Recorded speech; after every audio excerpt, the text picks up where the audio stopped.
This is what Jay's dates are like. I'm gonna start right now. Just hold on. For the more civilized age.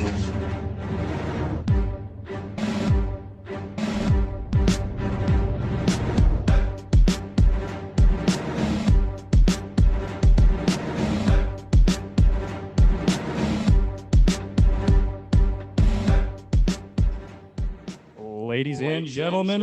Oh, I'm hearing lots of my own self tonight, kids. Ladies and gentlemen, welcome to an Elegant Weapon episode 373. My name is J.M. Clark, J the Jedi Ross Jedi, J the Wandering Jedi, and it's so wonderful to have you all here with me in the Smoking Pod studio. Tonight, ladies and gentlemen, we've got one hell of a round table here. We're going to be discussing writing and editing, two very, very important components to the comic book creation process. Thought I'd get together a couple of the usual clowns and one brand new beauty. Returning to the show, ladies and gentlemen. I'm not brand new. That's Dirk Manning chirping in there. If you're live on the Facebook, you can see his beautiful face. If you're not live, trust me, he's looking all right. We've also got returning to the show once again, ladies and gentlemen, writer extraordinaire, Mr. Bob Salley. Hello, Bob. How you doing? I'm wonderful. It's good to see you again. This is like your third appearance on this show in like a month, man. Yeah, well, we're busy and I like talking to you. It's almost like you have a book coming out or something. Yeah, you'd think, eh? You'd think you have a whole bunch of shit going on. We're going to touch on that at some point because there's some really, really cool stuff going on out there. But we're going to start the show with a little bit of a tidbit. I was just about to learn some information just before the show started. Dirk was about to tell us the story of Joe's Kansas City t-shirt that Mr. Robert Salley here is sporting. Dirk, tell us all about it, man. Well, yeah. I was, before we came on the air, I was tickled that Bob was wearing the. Dirk was about to tell us. Sorry, go on. Oh, sorry. Okay. Yeah. I was like hearing. Now I was hearing voices. No, there's this weird thing, kids, and I still haven't figured this out. And people have known that this has been the blip since I started Zoom. When Facebook is open and I hit click to expand so I can watch the comments, you can hear the video come through, which I still can't figure why, even if I stop sharing the computer sound. So I apologize, kids. That's what that little blip was that threw Dirk right off track. I thought I was like hearing like voices or something. I was like, oh my God, I didn't even finish the introductions. Jesus Christ. Yeah, she's sitting over there like. That's disgusting. Finally coming here. Well, actually, no. Have you never been on the show yet? We haven't done anything yet. Jesus Christ. Scheduled, but it happened with Blackout Tuesday. So we were like, it's best just to reschedule. Right, ladies and gentlemen, editor extraordinaire, Miss Drena Jo. Welcome to the show, Drena. Woo! Yeah. We're so at home that Jay just assumed, I guess, right? Well, you know what it is? It's like basically instead of saying she needs no introduction. Literally get no introduction. The worst part is, Jay, you were willing to put the shirt over our editor. I know, right? Just ridiculous. I'm not used to having so many damn people on the show. It's usually a one-on-one situation here. Oh, no. But now I'm getting the whole three. Yeah, we're doing the whole Brady Bunch thing today. It's pretty cool, right? It's gonna be a wild ride. Look down at Bob for a sec. Hi, Bob. So tell us this damn t-shirt story so we can get on with it. No. I was tickled Bob was wearing the shirt because Bob, you were actually starting the story before we talked, so why don't you get us started on the magnificence of that shirt. Planet Comic-Con. Mm-hmm. Right. Planet Comic-Con, Kansas City. I am a Kansas City Chiefs fan, but I don't typically wear jerseys or anything like too flashy to put my affiliation with that fandom. But that aside, we're at Planet Comic-Con, and as you know, if you've ever been to Kansas City, they have amazing food. So Dirk is like, well, first night we're gonna go to this gas station to get barbecue. And so it's me, Travis McIntyre. Travis wasn't there. It was David Hayes. David Hayes, and, Levi. Devin? his brother. Yeah, Levi. Levi was there. And so we all go out to get to this gas station.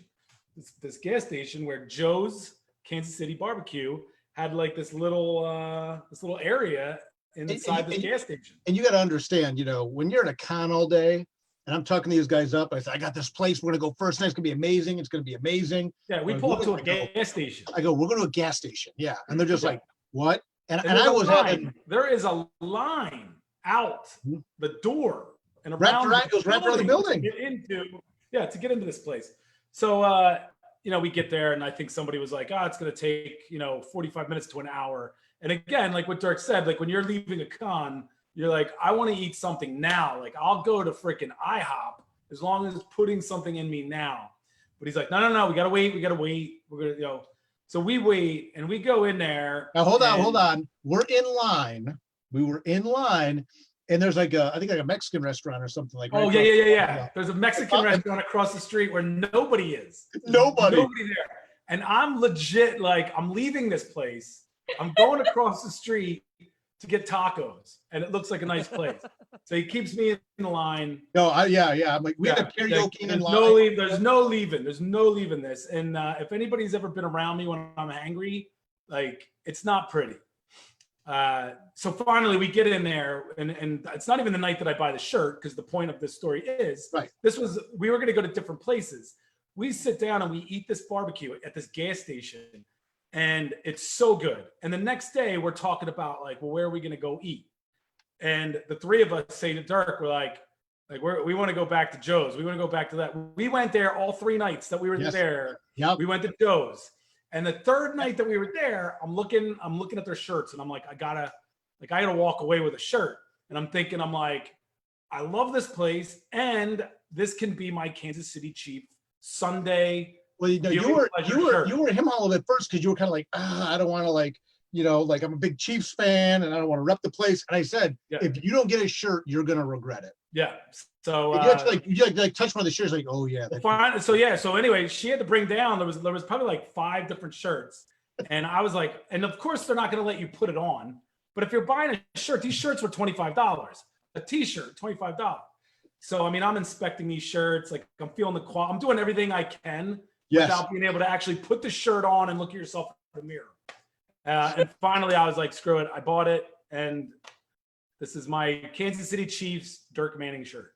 It makes you look good. Wow. And the food at Joe's, it's like when you see eat at Joe's, this is Joe's. Yeah, like, this place like was amazing. President Obama ate there. Like it's legit. Right. We're not making this up. It's a legit gas station. It is a gas station. And the inside's like a carryout, but then half of the carryout is a restaurant.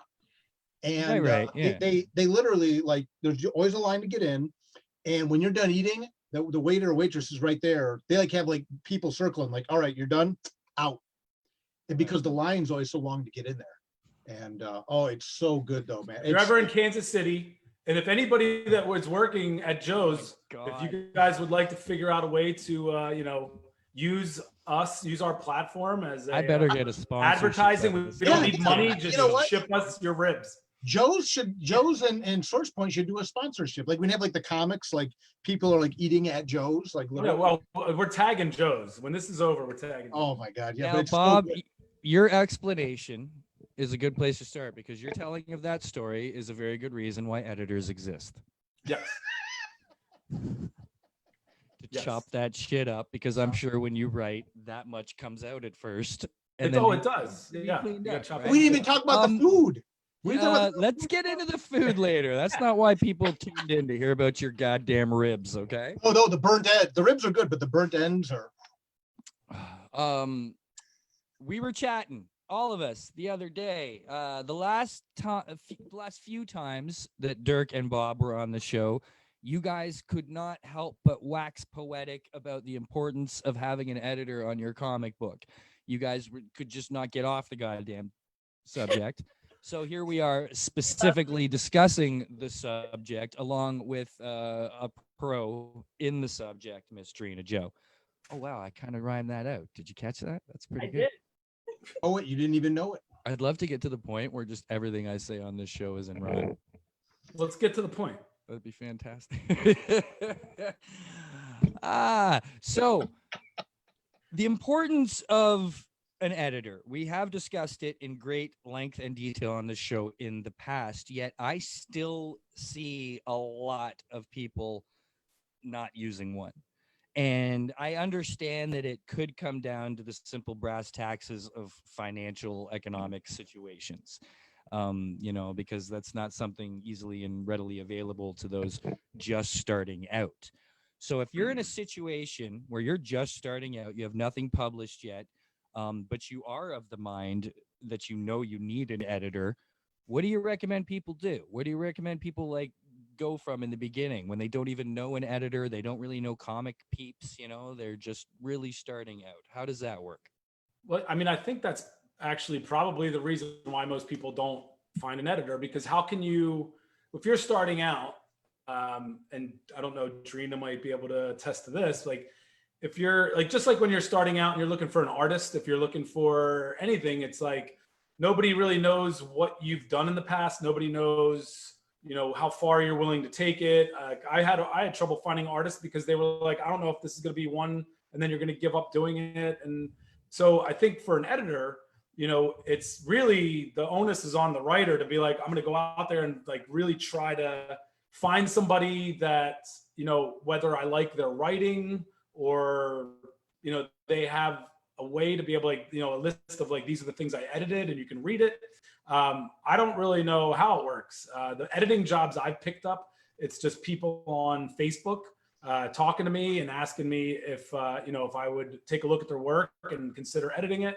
But when I started off, I didn't even really understand the importance of it, because I was thinking I didn't even really think maybe that it existed until, joining Source Point Press and going through things and realizing when you get to a different level, you're like, I want to make sure that I'm taking care of it. And I want to make sure that my blinders, somebody else is looking at the things that my blinders are missing, which, Drena has been amazing at.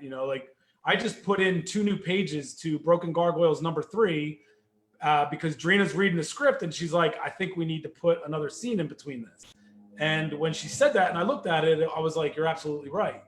So trying to find an editor, I think in the beginning would just be, it's hard because you can go on Facebook and you can say, I'm looking for an editor for this project, but Drena might be able to answer this. How does an editor, audition or, interview for a job? How can an editor say, well, this is why I'd be good for your job? And also, how do you get, Drena, you could answer along with this, but how do you get to be an editor? Where do you have the confidence to judge other people's work? You know what I mean? Where does that come from, that you feel you are knowledgeable and have enough experience working on this kind of stuff? When do you get to the point where you're like, yeah, you know what, I can do this and I know what I'm talking about? Well, honestly, it kind of just fell into my lap. And I hate to say that because I know a lot of people work hard to get to that position, but it honestly just fell into my lap. But I don't really ever audition because I don't put myself out there. I'm not comfortable doing that. So I get work from word of mouth, like Dirk introducing me to Bob and, Bob introducing me to Becca kind of thing. It's like, that's how it's been basically for me. So I don't know how I would go about auditioning for that. What's your background that makes you a good editor? Do you have a background in English and literature or writing, or did you just pick something apart one day with a red pen and be like, I'm pretty good at this? Yeah. I was given a screenplay for a comic book movie of a character that I had been reading for a long time. And rather than, oh, this is just because you're a big fangirl, I actually thought, oh, they're wanting me to look this over and tell them what's wrong with it. So I did. And awesome. I was like, you can't put this here because this doesn't make any sense. And why is this act in the second part when it should have been in the third part, So you've just always kind of had a knack for story structure and, well, I've been reading clear plot lines for 43, almost 44 years. Right. So we, if something didn't look right, or if it didn't make any sense, or if the continuity wasn't right, I would bring it up at a Comic-Con. And over the years, and there's been many, many years of Comic-Con going, I would meet the writers of the comics that I really liked. And then I found that I really enjoyed certain editors' work more than other editors' work, if that makes sense. Like, I was more drawn to who was editing the comic versus who was writing it. Right. That's pretty cool. I don't think many people would think like that. To like, it's rare. And then I became Super friends. rare. So I would seek out those editors, and one of them being Denny O'Neil, another being Mike Carlin, and I would develop friendships with them, and it helped a lot to like. Yeah, I'm sure those are the types of helpful names. Absolutely, right? Yeah. Dirk, when do you decide editing's probably a good idea? Have you always used an editor in your career, or? I did not. It's like Bob said, when you're getting started, you're just kind of doing your own thing. And there's a lot of factors that go into it. One was money. One was just lack of availability. I guess I'm the old guard here that, back in the early 2000s when I was doing Nightmare World, I was posting links to Nightmare World every week up on like message boards and stuff like that, and there really just wasn't a lot of freelance editors out there. So when Nightmare World went to print at Image Comics was the first time I worked with an editor. And she was solid, she was good. But at that point, because Nightmare World was pretty much done, it was just like, oh, here's the thing here, here's the thing here. Like, basically, it was really technical editing, like, oh, there's a typo in this script, or, an error in the lettering, which probably came from the script. I'm not throwing my letter under the bus. That was on me. So then when it got to the point from there, the first editor I worked with was a peer of mine, and Bob, and you guys brought up the conversation earlier about where do you find editors then? And I've talked about this a little bit in Right or Wrong. Go to your local college, go to like your writing lab, or something like that. Or if you're still in touch with, like, I think half of all writers out there are in touch with one of their old English professors or English teachers. Talk to them, and see if you can do, offer them a little bit of money or get them a gift card or something to a restaurant, at least just to like spell check your stuff. What Bob and Drena were talking about earlier in regards to like story structure and things like that. I think that's a higher level. And that's when you want someone, I think, that's a little bit more professionally established. But when I was getting started, for me, it was just technical editing. Nightmare World was my first series. It was pretty tight. I told one lie on accident. I apologize. Early on, when I was self-publishing Nightmare World, I was doing comic book journalism as well. And I interviewed an editor at a major publisher. And he knew of my work. And he said, hey, if you ever want to show me a script, I'd love to see it, for the Nightmare World scripts. It wasn't published yet. And I showed him a script. It was for the story Not For You from Nightmare World. It was the fairy story. And he was a good editor. He destroyed it. I mean, he ripped it apart, asked me questions on basically every choice I made in the story. And it's funny because it was such a foundational experience. Like, I almost forget about it now. Again, just talking about it. And I always kept the notes right here in my desk for years, just looking at it. But he's like, why are you doing it this way? Why are you married to this form if you don't need it? It's a comic book. You can do this, blah, blah, blah, But that opened my eyes to it. But it wasn't until years later that I actually started getting to the point where financially and everything else that I could start to bring in someone. And honestly, I think most writers, and Bob, you can tell me if you agree or disagree with this, I think a lot of young writers in terms of tenure don't like to work with editors because they don't want someone to tell them what to do and what to change.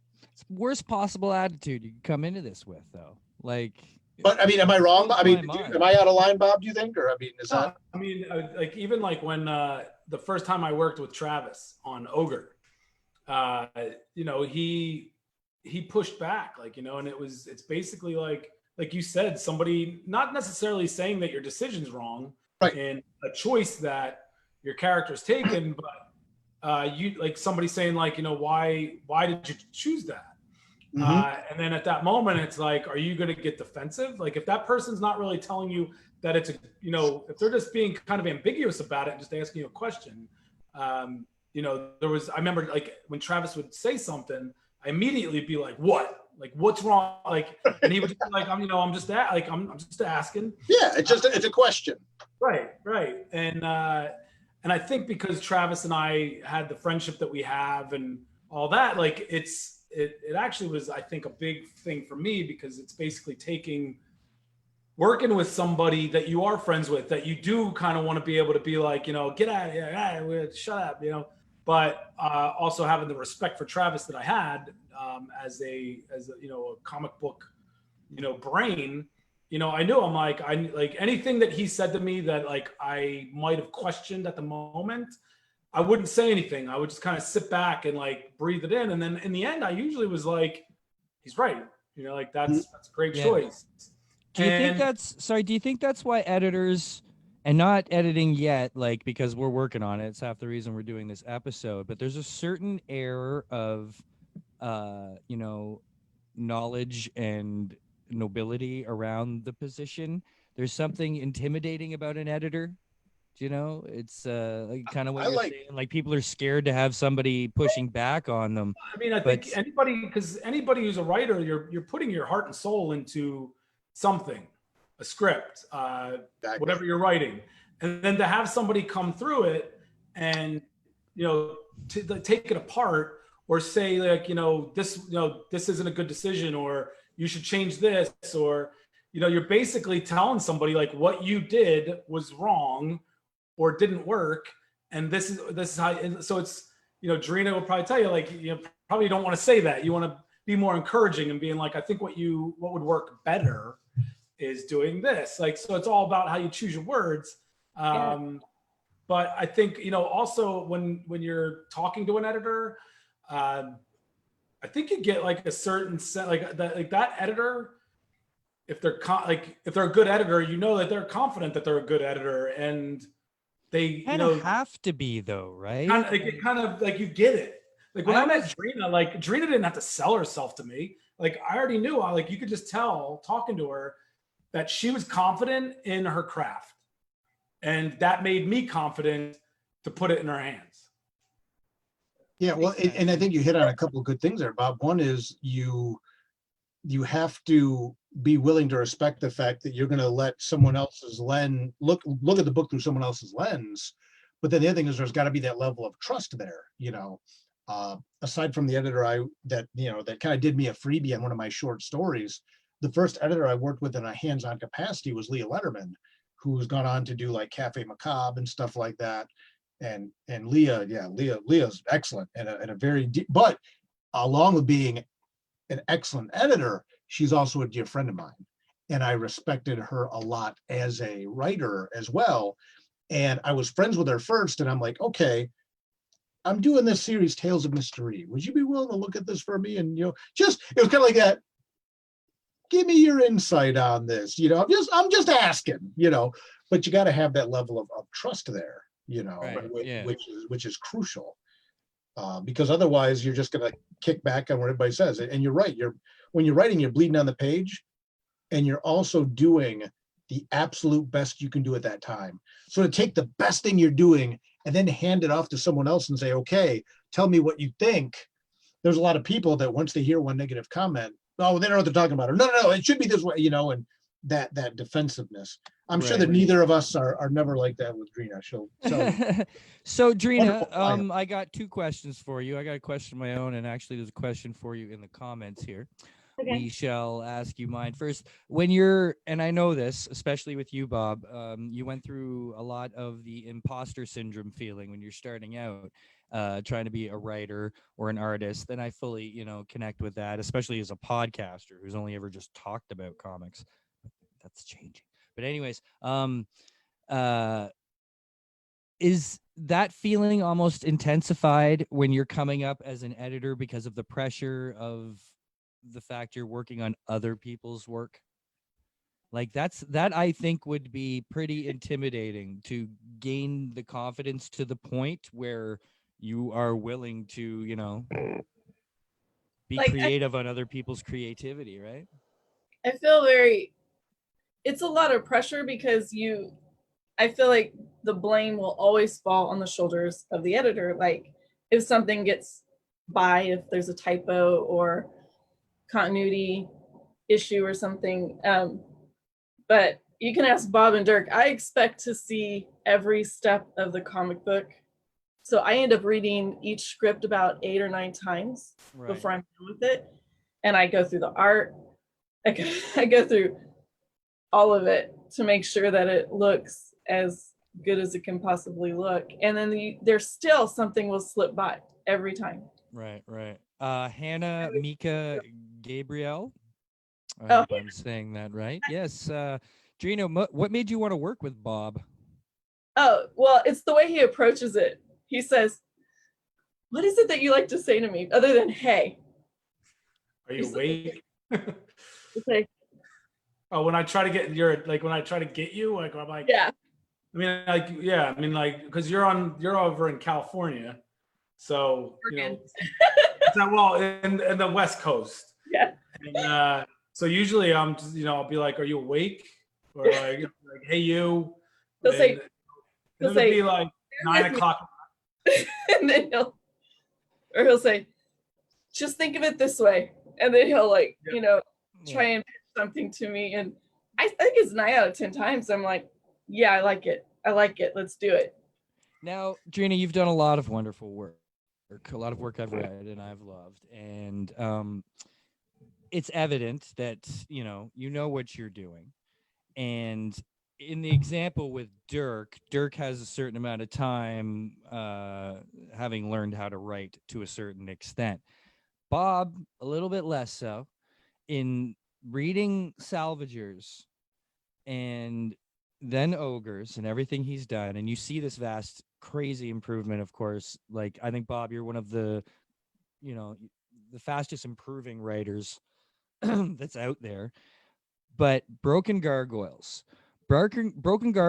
is so special in so many ways, and I think one of the ways that it's so special is it's a shining example of the editing process. Having taken Bob from those really heavy Salvager word balloons, Bob likes to put words on the page, through this transition of Ogres and then into Broken Gargoyles, it feels like this sense of control and balance that I know is a perfect combination of Bob's experience kicking in and your editing skills. To me, Broken Gargoyles is a perfect example of what editing can do. So, talk a little bit about the dynamic there, because you just mentioned why what made you want to work with him. Did you guys feel something special was happening as you were creating this, Bob? Did you feel like you were taking the leap that you were taking? Because this is a huge step forward for you. Wait, are we allowed to go into like the deep secret history of this book all the way back to the gestation? No, don't pull the curtain over. No, nothing bad. No. Well, so the first time that you and I were face to face talking about this was at New York Comic Con. Mm-hmm. And I went over to Dirk's table and I was like, "I need to borrow her. I'm taking her out to lunch." And Dirk gave you that quiet. I need her in an hour. He's like, she's got an hour. It's like a dad telling you when you got to bring your date back. So we sat at that place. And I had the script out, and like there was very little art. It was mostly concept art, and we talked about the project. And I mean, not just talking about like the project or the first issue that we were doing, it was like the vastness, like the whole thing, which is now going to be like covering 3 different chapters, and talking about how we were going to market it. Was it going to be single issues? Were we going to break it into different volumes? But it was great, not just talking about the project, but like sitting there.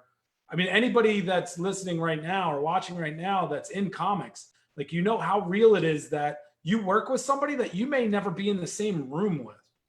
And to be able to like sit down with somebody that you're working with, whether it's an artist, an editor, a colorist, you know, it's just, there's something special about that. And going to a convention, and because when I started, like I was paying my creative team. One lived in California, the other one lived in France. And like, we're never going to be together. So it was me by myself. And then I remember like the first time I was in Wyoming with Chris Jevwanaw. And it was the first time that I ever sat with my artist on a project. And we were like, you know, we're going to sell out because we're going to tell people you can get this signed by the writer and the artist. And I think we actually did worse. You know, like it was like, it's not even like, so if you're thinking like that's going to make it better, it's usually not. But for yourself, it's just so awesome to talk to somebody that you're working with on a project face to face. And it was just awesome to sit with you and like discuss it. And you showed your excitement for it. And I think when you do these things, like when you work with somebody who's just collecting a paycheck and you're working with somebody who's like 100% in and loves the project and feels like they own it, it's just so much more special. So I got that from sitting with you right away. I could feel like how excited you were about it. And that fueled me. All right. Makes sense. All right. We got some comments and questions here. Austin McKinley says he apologizes for all the continuity errors you're about to find in his work. Austin is 4 pages away from completing the illustrations on Tales of Mystery Volume 5. Exciting. And it is, how many pages is it? Yeah, it's 120, give or take. Okay. We cut loose, but no, but Drena will be very good at making sure, like, oh, she has gloves on in this panel, but not this one, things like that, you know. So. Austin, right. I just want to give you, you know, I correct you with love. I'll just say that. Okay, Leonard Pig. As indie creators, are you emboldened by the recent layoffs at DC? Oh, this is a Drena question. Go ahead. That's all. Yeah. I think it's horrible what happened over there. And I don't think anybody should be taking any glee out of it at all, honestly. I've been seeing things coming out saying, oh, you know, oh, this is great. This is fantastic. It's not. It's horrible.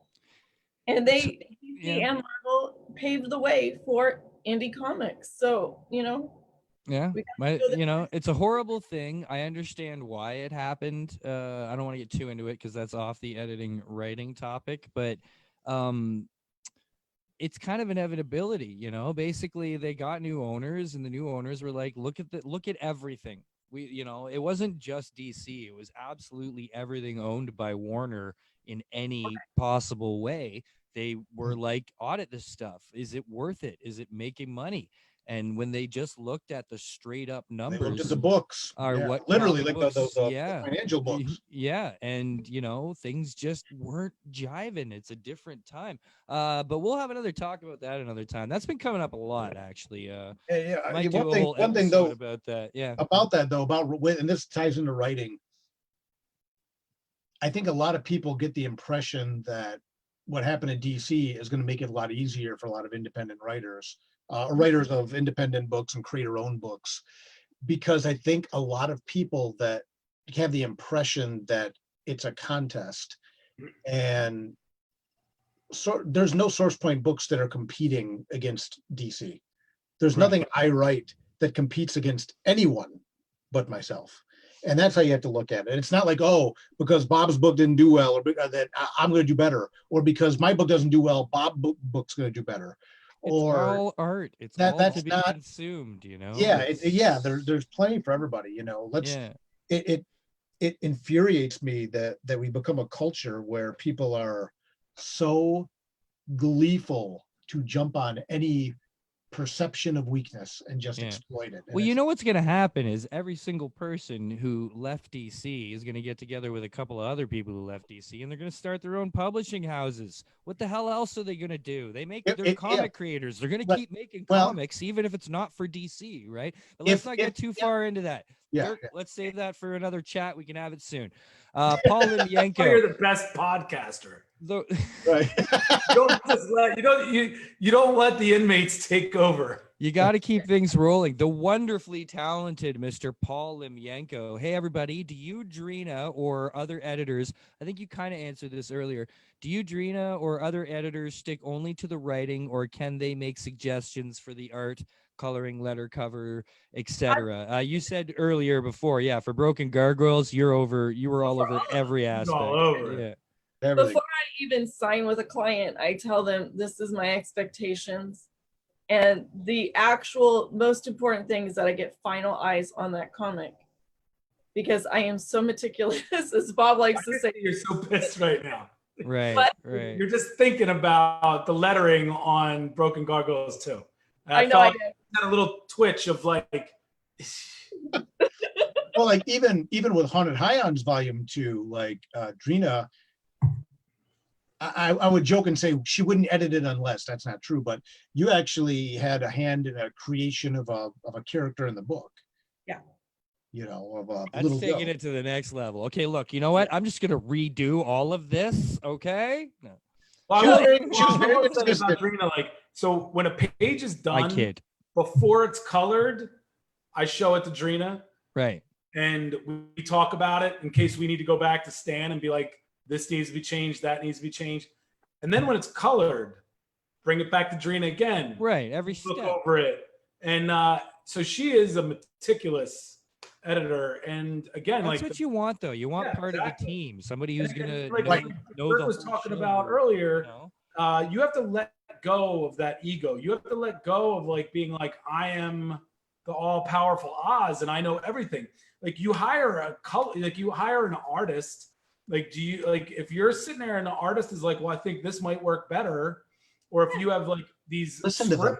one panel is one page, like you're not trusting your artist to do what they want to do, and they could make it better if you let them know, like, this is what I want, like give them the freedom. Right. So with an editor, you should be the same way, where you should be like, I trust that this person is going to look at my work and do their job. Yeah. And make it better. Every player in a play, whether they need to say them or not, should know all the lines. Yeah. So Right, because if you know the whole play, you know your part in that play, right? It's in the more detailed and intimate you can kind of get there. Just want to say, Eric Norman, he says, "What a dream job! I wish I would have pursued working in comics. No reason you still can't.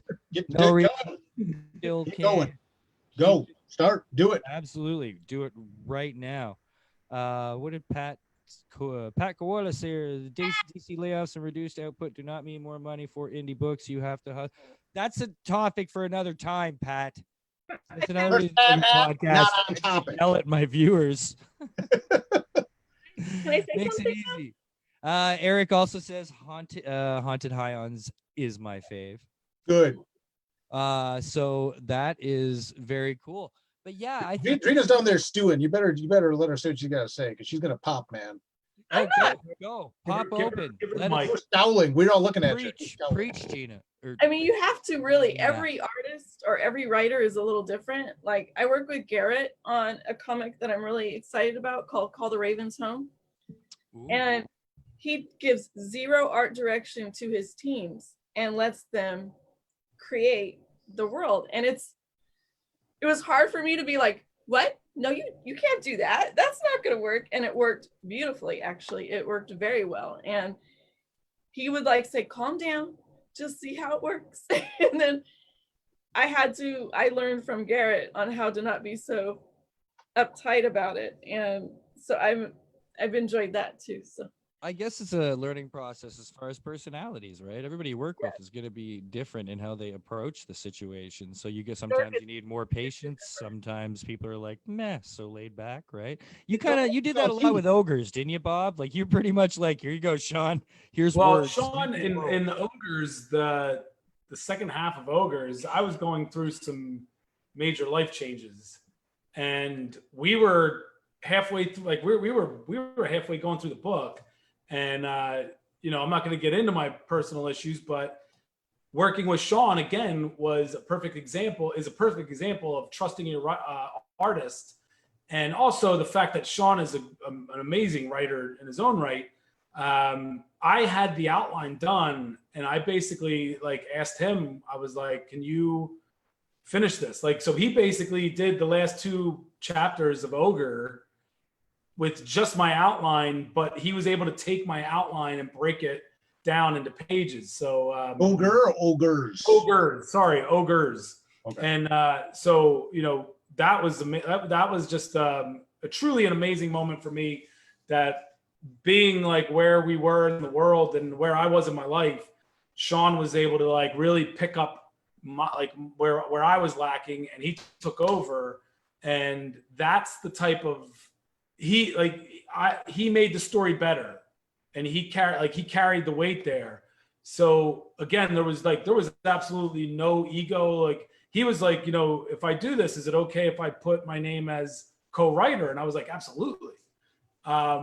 Because working with him, and just like working with him in Ogre, like, we're collaborating and trusting the people that you're working with, and not being like so married to your own ideas, and be able to willing to say, like, you know, that's a better route to take. Yeah. It's all about making the story better. Yeah. And And in the end, the big picture, like making the story better, making a Source Point Press book better, is where everybody wins. So, you know, like Dirk was saying, like, he's only competing against himself. Anybody that's sitting there like wishing bad on any comic book is a disservice to themselves, because if one person picks up a bad comic book, and that's like a kid, and he's picking up a bad comic book, and he's like, you know what, comics suck, I'm never reading a comic for the rest of my life.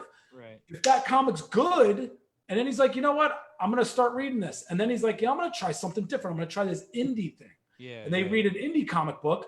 And if that indie comic book sucks, he's going to be like, I'm going to stick with the main 2. Right. So we all need to, like, we don't compete against each other. Like, Dirk, you say it. Say your line. The what? You know what? Which one? Which one? God, how do you just? That's like asking like a Smurf to Smurf you something. Right, like, right. No. Well, you know, it's Rising tide. Oh, right. Or that one. Yeah. No. The high tide raises all boats. Raises all boats. But you know, it's funny because I even think back, you know, with Broken Gargoyles, when you and I first talked about it, and this was an interesting thing. And again, I'm going to pull back the curtain gently, Jay. When Travis, because you worked with Travis real closely on Ogre, right? Ogres. He did Ogres as well. Okay, he did Ogre as well. But I know he did with Ogre, and maybe this was after Ogres, because Travis got hold of me and said, "Hey, Bob's got this idea for this new book, and I want him to talk to someone about it." And I remember you and I got on the phone, because how originally, what was it, like 10 issues? It was like 12. 12, 10 or 12? Okay, yeah. And you and I trust each other enough, and that we were able to talk about it and just rip ideas. And when you first told me the idea for Broken Gargoyles, I was like, dude, this is money. I knew that it was going to be really, really good. But you and I, even as creatives, got to riff on it. And my point to this being, it's when Travis called me and said, "Hey, you know, Bob wants someone to kind of just talk to about the story." And he goes, you know, and he's like, "Dirk, you know, you write in a certain way, and you and Bob can talk about it." That wasn't a situation for me of anything but honor and pride, that I could talk to my friend who's another really good creator. Ogre really helped put Source Point on the map. That's one of the books that really took Source Point to the next level. And what we ended up talking about was, because I think it was like 11 or 12 issues of Broken Gargoyles. And I remember telling you, I said, "Bob, you just did this 3-issue arc with Ogre, and I think you're getting ready to do Ogres as a 3-issue arc." And I remember telling you, I'm like, my outside perspective looking in was like, "You are killing it on these 3-issue story arcs. Can you take the big story and break it into 3 separate 3-issue arcs?" And because I'm a fan of Bob, that's how I kind of looked at his work. And I was honored to be able to have that conversation with him. I remember that conversation vividly, because to get to riff with someone who I liked so much. But again, a high tide raises all boats, which is the long way to that quote, Bob. You know, it's like, right. You know, if Bob's doing well, Source Point's doing well, I'm going to do better. Whole family prospers. Right. Wonderful. Right. It all works out. Bob, to your point earlier, I would just like to say, Sean Daly is one of the most underrated writers out there today. A lot of people are very familiar with Sean Daly because of his incredible artwork, his very unique, original artwork. It stands out. But kids, I'm telling you out there, if you get a chance to read some Sean Daly work, it's incredibly touching. It's kind of like the man himself. I would highly recommend everybody gets a copy of Terra Quill. Terra Quill is available from SourcePoint. I don't know what the present status is, if it's on the site or whatever. But seriously, have you ever had a chance to read that one, Dirk? Yes. Yeah, That Terra was one of the Quill? ones that you were pushing early on. Yeah. Sean is one of those guys that at some point I want to work with him on something, but like a lot of artists whose work I admire, I don't want to work with them to work with them. It's not like a notch on the Right. belt type of thing or notch on the bedpost or whatever. I want to work with Sean on a project that really would allow us both to Flourish. to shine, to flourish. Yeah, absolutely. Yeah. Okay. Hannah again, Drena. So other than Broken Gargoyles and Haunted Highons, what other titles are you working on? Go on, shine, Come girl. on. I'm doing Beholden with Bob and Becca. No, come on. No, there's some I can talk about, Bob. Not that. You're past. Yeah, what you can tell us about. What have you worked on in the past? So I'm doing like Call Raven's Home. I'm doing You Met Aaron Keepers in Chicago. Wonderful human being. Yeah. Goals for me. Yeah, so to interrupt you, Beholden, Jake Clark introduced me to Becca. Oh, really? We were in Fan Toronto. It was Fan Expo, though. I think You it know, was it's a Fan Canadian. Expo. You know, it's a Canadian thing, Bob. Right? Don't Well, play. remember, we were standing there. I hope Becca's watching. We were standing there, and I remember you were standing to my left in your arms crossed pose. If anybody doesn't know, this is Bob at a Comic-Con. A lot of the time, nothing right? like Absolutely. You're often my thumbs out. comfy. Well, maybe not the thumbs, but either way, you got your arms crossed. You're kind of just watching, and you'll talk to me over your shoulder. And you turned, and you're like, I mistook you at first because you were like, so introduce me to some girls. And I was like, what? What are you talking about? And you're like, some female creators. There's like a bunch here. And he's right. There's a bunch here. Oh, So, the Becca is in the comments too. I don't think I she like down there. this. I gotta catch up. And now it's representing me right now. No, and so never plain M&Ms, always peanut M&Ms. What's wrong with you people? Or the mint M&Ms that are not crunchy. I haven't tried those ones yet. I'm falling Podcast. behind on all the comments here. Okay, so what were we just saying? Let's talk about Bob was like this. Oh yeah, so he says, "Who's the girl?" So I took him around. And introduced him to a few females. Who do you remember the others? Because I did. I introduced you to like 3 or 4 female creators in Toronto. Rossi. Oh no, yeah, Rossi Gifford. Yeah, I actually was talking to her this last week. Oh yeah. Yeah, and we went over and talked to Sweeney Boo. That's right, Sweeney Boo, of course. Yeah, because she had just started on Marvel Girl, Miss Marvel. Captain Marvel, yeah, was it Marvel. Miss Marvel? Yeah, Yeah, which was super and then cool. you introduced me to Becca. And Yeah, I bought her book, and that night I went home and I read it, and I liked her voice. I liked her creativity, and then I think the next night, you had your little party at the bar, at the pub, and she and I talked more and more, and we decided I convinced her to come on and co-write a supernatural book with me that Drena is editing. And well, so yeah. What else are you editing, Drena? What other projects do you have coming up? We'll see how many of mine you can remember.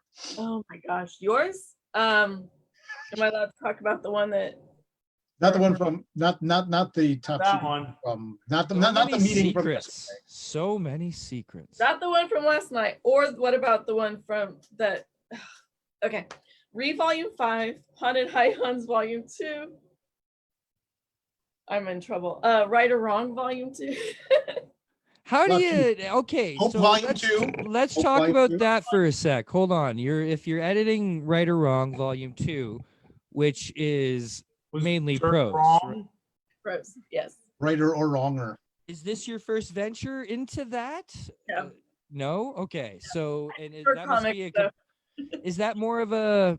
Well, I guess that's a more focused, intense editing process. No, you have to really is. go through every word, a sentence with a fine And tooth it's comb, Dirk. right? I mean, he just goes on and on and on and on. It's true. I actually have 2 editors on this book. Leah Letterman, who edited Right or Wrong Volume 1, and Drena Jo are both editing the book. Because Because there's so much meat. There's so much meat to get through. well, no, To edit Dirk. yeah, 2 on this one. On this one, it takes 2. No, because it's a very personal book, and Leah and Drena come at things from a very different perspective. And you know, a lot of people who've read Right or Wrong Volume 1, know what the book is, and it's about helping writers create comics. But this book is now about, now that you have a comic in your hand, or now that you've made a comic, what do you do with it? How do you do conventions? How do you approach editors or publishers and things like that, and deal with social and all this stuff? So I wanted 2 good editors with very strong personalities and a little bit different approaches to both look at it, to kind of really help suss it apart and tear it apart. So it'll probably be the first book I've ever written that I actually even do a beta reader or 2 on as well. Because it's going to be my pipe bomb book. I mean, just point blank. It's Right or Wrong 2 has been a long time coming. So it's not that Drena's not capable. It's not that Leah Letterman's not capable, but I wanted that synergy from 2 different, very strong editors looking at it different ways. And No, you needed it. yeah, As Hannah says, if you got a nickel per word, you'd be millionaires from Dirk. And Pat adds, you are the one that put a nickel. Now you just have to wait for the ride to end. Dirk, hashtag Dirk talks a lot. I don't know where he's going with that. You did that. where's Pat at? Where's Pat? Where is Pat at? Where's everybody at? Man, this sucks. Sorry. That was your moment of COVID sucks for this episode. I've been feeling that podcast. I'm like, we're all right here. No, it seems like every episode lately, I just have one moment where it hits me because something comes up and I think about we can't fucking see each other. It happens every episode, and it just makes me like, fuck. And especially Jay, I miss you. I have my kids are watching tonight, so keep cursing. It's hard for me, especially because I'm sorry. Is little Bob Salley the 8th running around behind you? Staying up late tonight to watch Daddy on the tube. Yeah. It's harder for me too, and I don't mind being sucky about it, but I don't see that border opening for a very, very long time. Well, and the fact that we're now aren't most Canadians happy about that? Yeah, I think 87% of Canadians. You guys have been wishing that border would be closed for years now. You got what you wanted. Well, the thing is, like, what hit me, Jay, was the fact that we're truly not going to have any conventions probably till 2021. Right. I had the look on my face that Drena has right now, just like someone let the air out. I'm like, oh, just that we're not going to see each other in mass until 2021. That's Fan Expo is planning to attempt something in November. And they have flat out said, we're trying to put this together. We don't know if it's going to work. Don't get too excited. It's one of those type situations, right? Asking a Canadian not to get too excited. They want to try and do some sort of really exclusive little event where everything is socially distanced, but they also understand the demand might be so high that, it would be a very, very exclusive event, right? So we're getting to the point, I think we're at 100 people can gather right now. So I don't know if I that's I'm not good. exactly 100 people a Comic-Con doesn't necessarily make, but we're at least we're on the right trajectory to maybe I can having sell to something every in the single future. one of those people, though. I did a better weekend than I've ever done. This is Thank true. you, Drena. That's why. Wow. So I'm gonna throw it out to you folks now. Having wanted to kind of put this together because a lot of this was personal outlooks on this process. But coming into this episode, was there anything I feel like there might have been on your minds very specific that you wanted to get across about editing to the people or for the people? Or are we just stressing the importance of using it? I think it's the importance of using it, and we talked about in the beginning where, when I first started off, like I had my artist do the lettering because I didn't realize the importance of hiring a professional letterer. So I think when you're starting off, unless you have somebody telling you what to do, and then you don't know what to do, and you don't realize that a good letterer is just as important as good art or good colorist. So I think it's just a stumbling over your feet type process where you're gonna like the old, like the cliche is you have to fail until you can actually become good at something. So I think we're sitting there saying, like, even if you can't find an editor, understand that you need one. Right. Like you're not. And doesn't it in a way give you the freedom to know that while you're dumping out those words in the very rough draft, when you're just getting that shit out to get it started, that someone is going to be there to clean it up? Like, does it give you feeling, actually? Yeah, like, is it a freeing feeling of knowing no matter how much I dump out, it'll yeah, it's a good feeling to know, like, where you're like, I'm not afraid. I think when you first start writing, it takes you a long time to write because you're like, I'm afraid I'm making a mistake here. Right. Which can be cut out later, right? Perfect on the first draft. And then once you get once you get an editor, you're like, I can write whatever I want. And, I call it the mind dump. You just dump all your shit out. And then you're the first editor and you go through it. And then when you finally have what you think you want to pass on to somebody, they're going to go through it, and you're at that point, you're not, that they're not going to come back and be like, you hit it. That's perfect. Like, but you're that it's going to come back, and you're like, that you're going to have work to do. And if you're of sound mind and you want to improve on your craft, you want that back, and you're going to take it. And the next book, you're going to remember what was edited on the book before, and you're not going to make those mistakes constantly. You're going to improve on your craft. But the thing is, Bob, you're talking about a level of not only professional maturity, that emotional maturity that a lot of people have to get to, and that confidence to be able to say, okay, I'm doing the absolute best that I can on this, but now I need to take it to a black belt. Now I need to take it up a level and things like that, Yeah. And it's so important a lot of people aren't there, which is why, and again, I'll own this too. Part of the reason I didn't have an editor early on is because there weren't people out there, but I could have gone to the college writing lab and paid some kid 10, 20 bucks or something just to proofread the stuff. Or the other thing that people fall into is, I think a lot of young creators, young in trajectory, young in experience, take their books to people who they know will like it. People that are going to say, this is great. The confirmation bias. And you don't need a yes. Drena made a comment earlier that was interesting to me about how if there's a mistake in the book that she feels it falls on the editor. And I don't feel that's true at all. I feel it falls solely on the writer. Because I totally blame Drena for anything that comes through that's shit. Well, right. Right. You will see it. She could have caught that. Well, no, but that's an interesting point, because I've been in a position on books where I gave too much control to an editor and just let them look over it. I had this happen with a Source Point book. I had this happen with Hope, that the original editor, I deferred to the original editor to do everything, and I didn't look at it after she looked at it.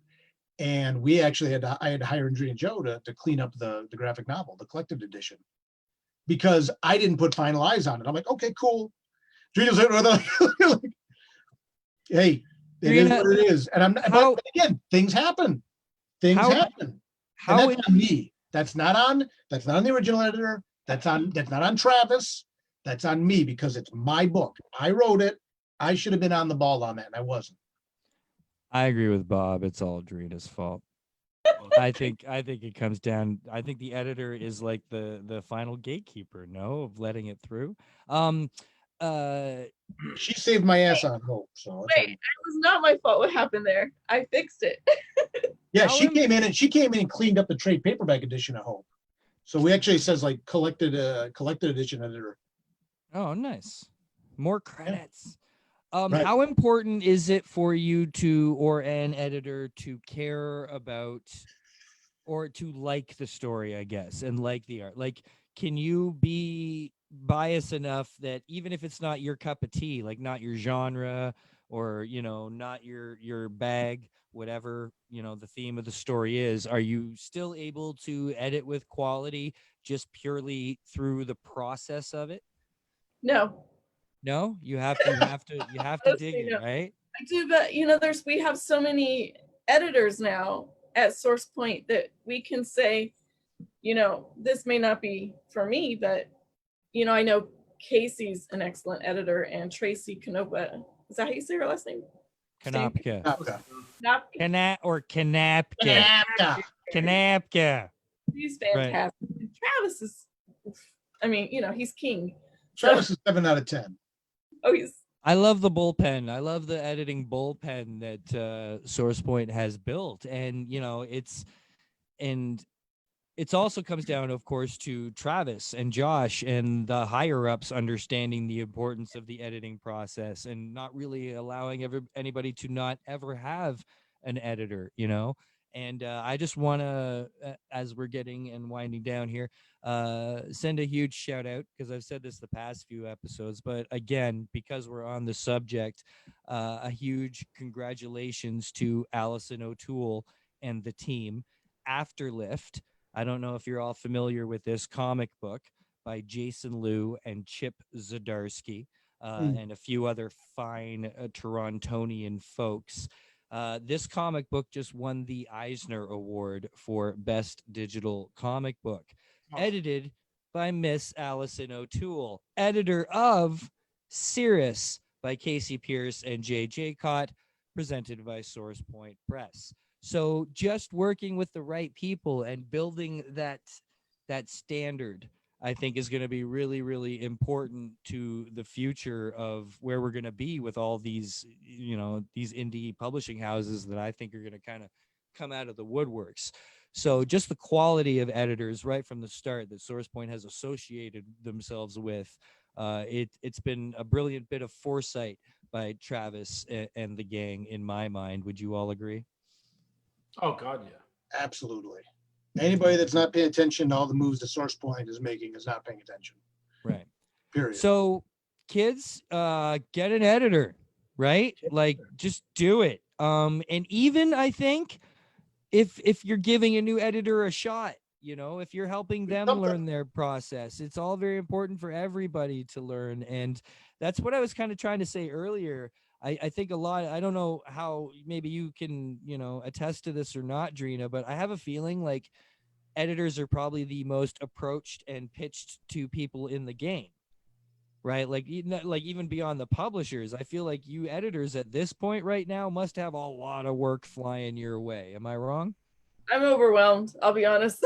Right? Yeah. Like, I'm on there's only a certain amount of you, really, and everybody needs one. Like, how much can you do at once? And like you say, you want to care and be focused and put your most into the project you're working on too, right? No, I mean, I'm giving everyone equal time for sure. Right. You know. There's a great question that comments about this that I just saw that Austin actually mentioned. So I'm really curious of the answer to this, Drena. It says, Drena, how do you find and amplify the voices of different creators? Because like you said, you're working on 14 different books. How do you amplify my voice versus Bob's voice versus Garrett? I mean, those are 3 known quantities. I mean, how? I think if you pick up a book by Garrett, you know it's a Garrett book.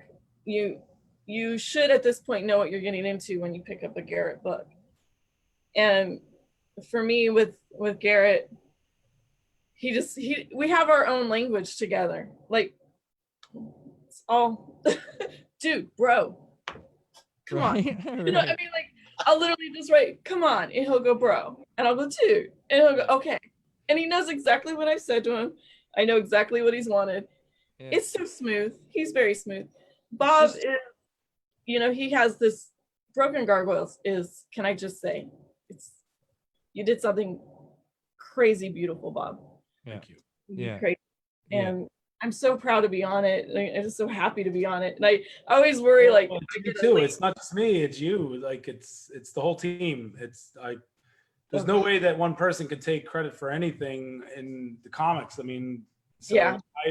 I love you that, like, you've been on this and you've been taking care of me, where, you know, Sean took care of me in Ogres, and then I get to a different part of my life where COVID hits, and I'm like, I'm gonna have all this time to work on this. And then you're like sitting there eating ice cream, you know, just watching reruns of shit.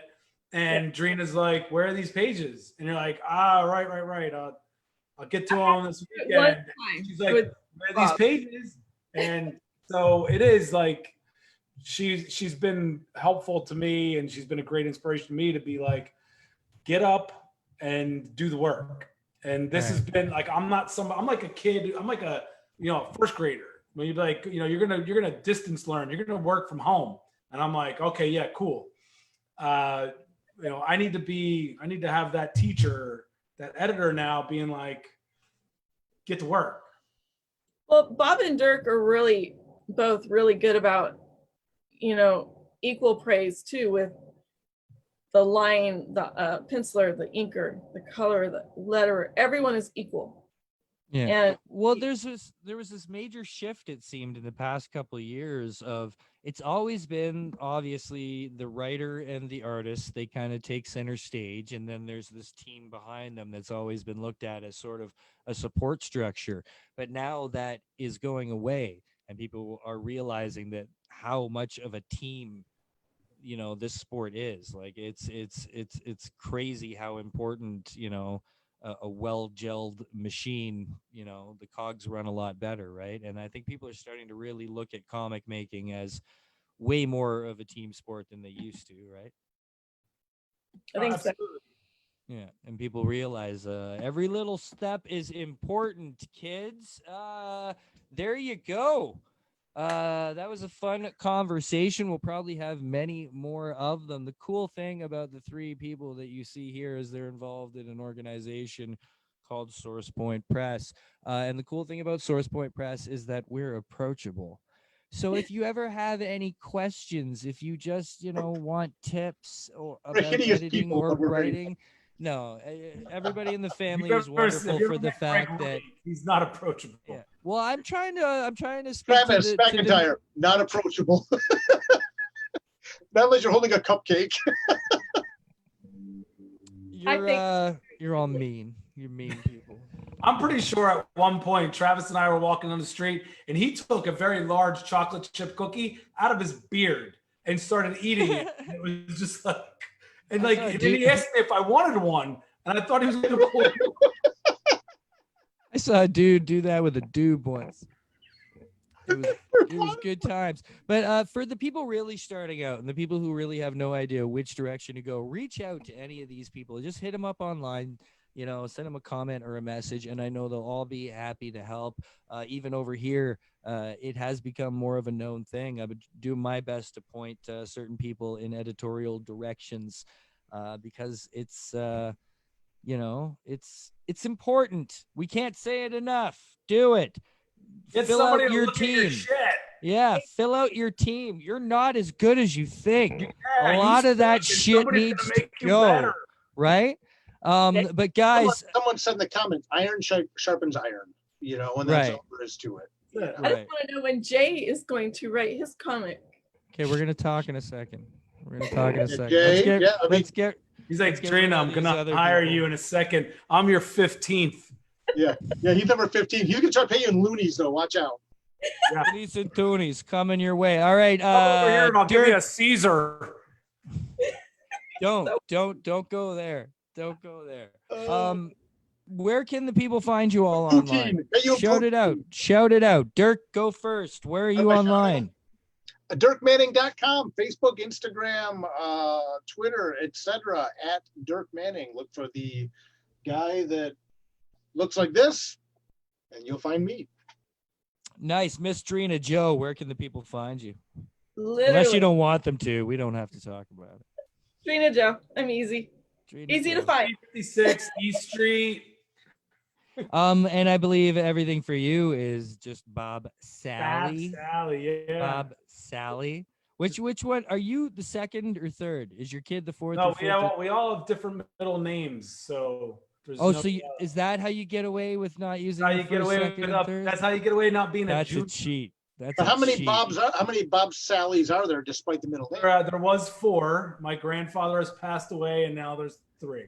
Wow. My father is Robert Edward. I'm Robert George, and my son is Robert James. Oh, it's kind of sweet. Isn't it?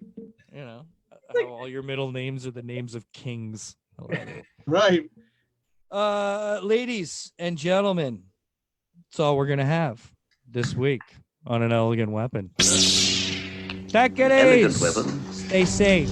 for the more We love you. Wait, we're not dancing out? We're not. You can dance out. Bob danced away out Bob of the just frame. split. Where the fuck did Bob go? Whatever, man. Screw you, Bob Salley. Last time you're coming on this goddamn show. What the hell, man? All right, take it easy, kids.